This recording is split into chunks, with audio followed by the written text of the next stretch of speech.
Hello everyone, स्वागत आप सभी का टोपस फ्रेंड चैनल में। इस वीडियो में आज हम पढ़ेंगे हरिवंश राय बच्चन का जीवन परिचय।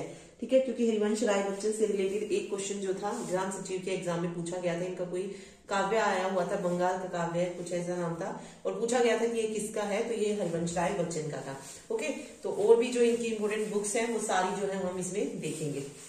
इसके साथ ही अगर आप एचएससी के किसी भी एग्जाम की तैयारी कर रहे हैं, चाहे पटवारी का एग्जाम हो, पुलिस हो, या फिर इसके अलावा ग्राम सचिव की ही अगर आप तैयारी कर रहे हैं, तो इनके लिए अगर आप मॉक टेस्ट खरीदना चाहें तो परीक्षा ऐप से खरीद सकते हैं।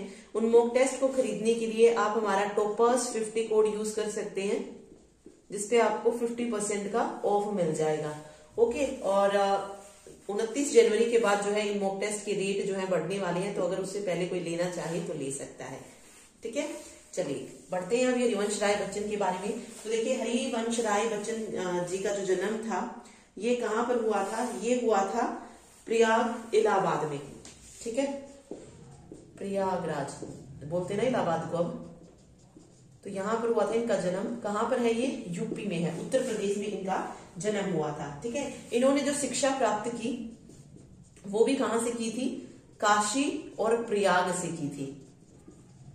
ठीक है, जन्म कब हुआ था इनका? 1907 में इनका जन्म हुआ था और मृत्यु हुई थी 2003 में। ठीक है, 2003 में मृत्यु हुई थी, 1907 में इनका जन्म हुआ था।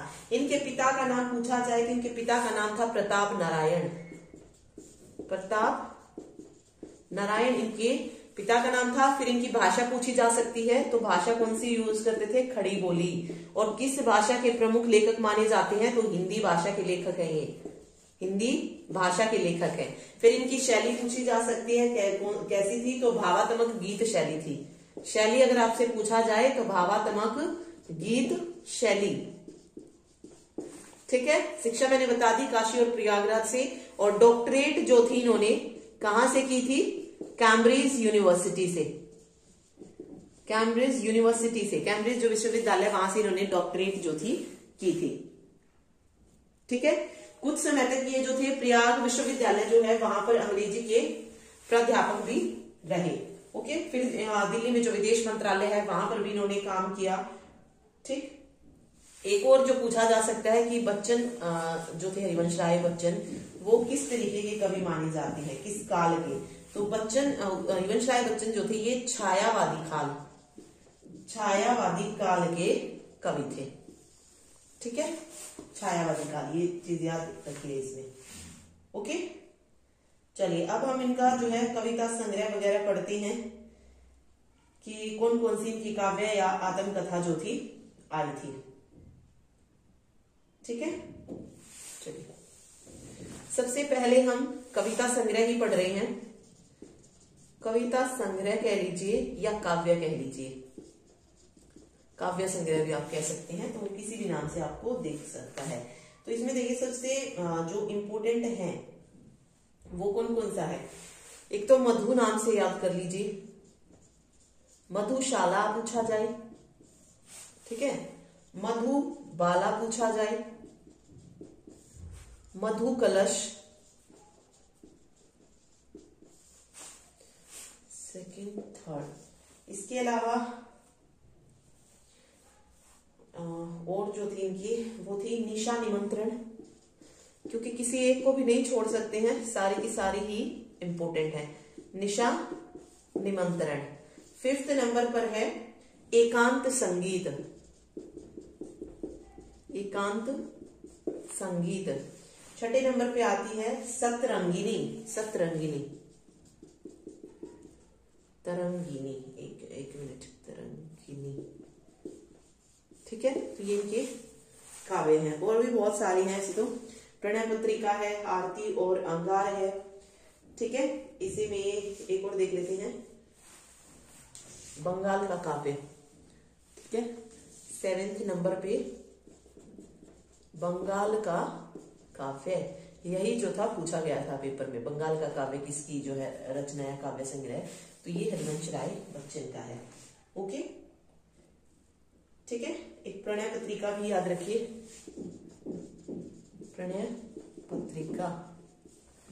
तेरा हार, ये भी जो है इन्हीं की है।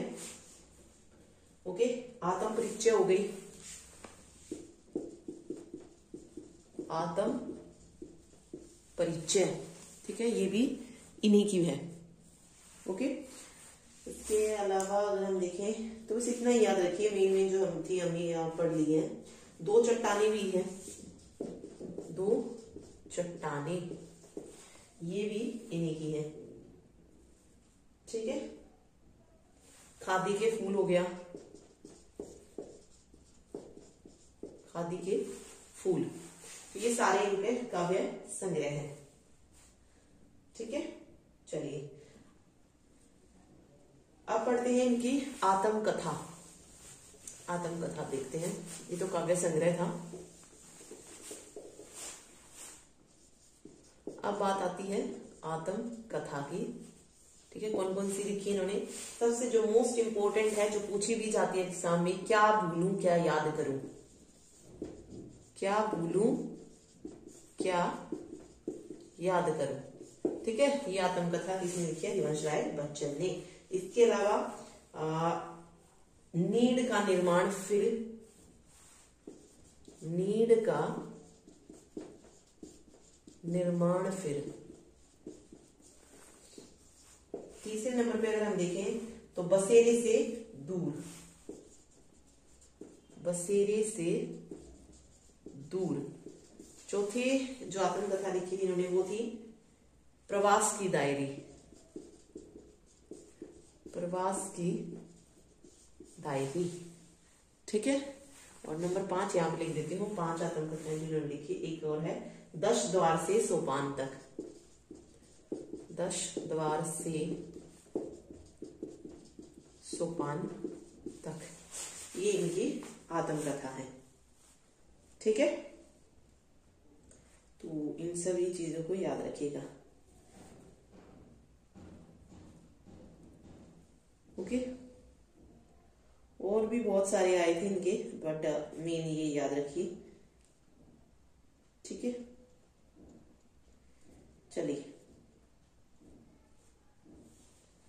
इसके अलावा इनकी जो दो चट्टाने